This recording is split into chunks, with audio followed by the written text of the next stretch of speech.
Conceptually, it looks a little bit from big to slightly more fragmented to even more fragmented and right down to a granular individual level. And everything is becoming like that. So your sales channel is becoming like that. Your messaging is becoming like that. The tools that you use must be able and capable of dealing with people at an individual level going forward. Some companies just never saw this happening. And that's the reason why Kodak didn't become Flickr, and Siemens didn't become Apple, and CapCharge didn't become Uber, and Sony didn't become Spotify. It's really an obvious thing to see in hindsight. It's not so easy to see when you're not in the space, but some companies do. PayPal started off in the cryptography business. Twitter started off with podcast delivery, etc. But they were sensitive to this emergence of this fragmentation of value. They were sensitive to how customers responded and used their particular product, and they adapted. PayPal became something else. If you're open to it and you understand it, and obviously this is where the whole notion of big data comes in. The data will tell you what is happening and what is popular. It's almost impossible to anticipate what it is. The language that is popular in business and in the world of entrepreneurs and startups will give you the clue. We talk about lean, pivot, agile, adapt, scale, curve, hybrid. All those words will suggest to you that it's about constant innovation and change and thinking on your feet and being really, really responsive. Marketing should be responsive. Product development should be responsive. Distribution should be responsive. Pricing is responsive. If you think about, for instance, what Uber does with search pricing, that is responsive or flexible pricing. It's worth noting, though, that the customer hasn't changed. Customers are and have always been and driven by the same fundamental human traits, human values, human needs that we always have been. They're still impossible. It's just that now technology is driving some change. We talk about the eye customer. They're still impossible to deal with. And importantly, they're driven by that very fundamental thing, what's in it for me? And what customers want is pretty simple. They want to avoid pain and seek pleasure. Bill Bernbach, the founder of DDB, famously said, human nature hasn't changed for 1,000,000 years and it won't change in the next 1,000,000 years. It's fashionable to talk about, the changing man, but truly they haven't. Human beings are human beings.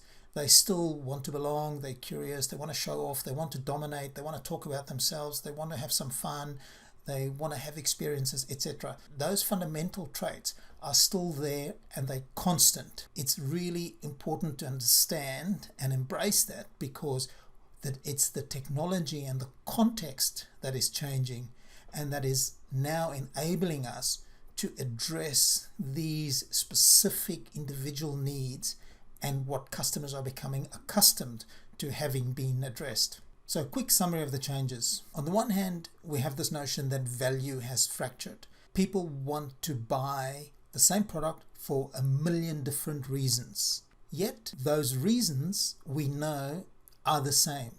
They are consistent and eternal.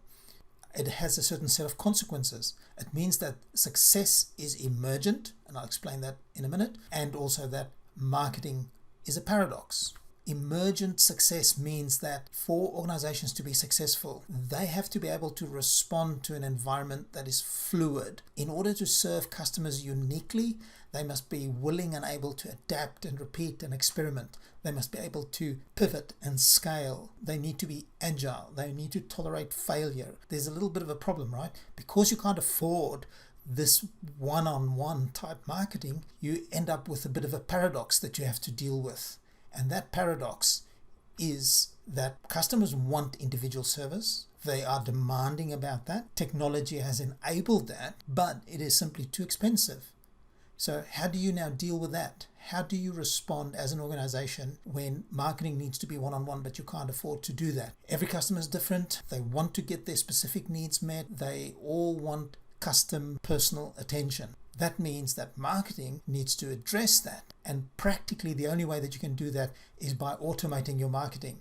That's the paradox really that we're revealing here, is that people want it to be more and more personal, but you can't do it more personal. So the only way to make it more personal is to make it more impersonal. So you're starting to use artificial intelligence and natural language programming and the Internet of Things, etc. And you doing that in order to address those personal needs. The beauty of it all, of course, is that AI holds a lot of promise for us because it will enable us to get very close to personalized service without the cost of having an individual serving another individual. I'm sure most of us have spoken to Cortana or Siri at some point in time and have been amazed by how relevant their responses have been. Marketing needs to be iterative, so you can't just plan and say, this is the thing that we're going to do, come hell or high water, stick to that. You really need to be flexible and iterate consistently. Make sure that you enable the customer, because they have the power, they need to be able to make the decisions. You need to empower and enable them. And as organizations, you need to learn to live with that.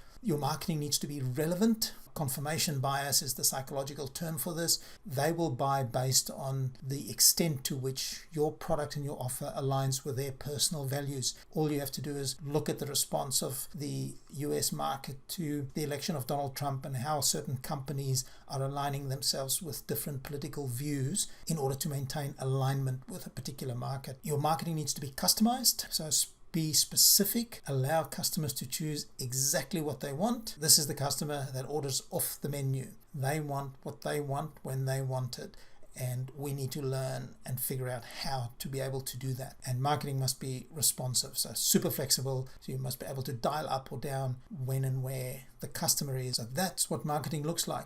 Much of what I've said to you isn't really all that new. So back in 2012, I created this little chart that explains what I call then artisanal marketing. And you can see many of those words that are on the screen there have been around now for the last 5 years. The difference is that now in 2017, technology has reached the point where it makes it possible to do this, to be ubiquitous, to be flexible, to be customized, and to be direct and personal. There is a little book on our website. The link will be provided below. Click on that if you want to read that. But that goes back to 2012. What this new marketing and this new era is, I'm not sure what we're going to be calling it. I like artisanal marketing. I like the idea of us crafting marketing, that hands-on, personalized, authentic, maybe even a little bit raw. Or is it atomic marketing, or is it fractured marketing?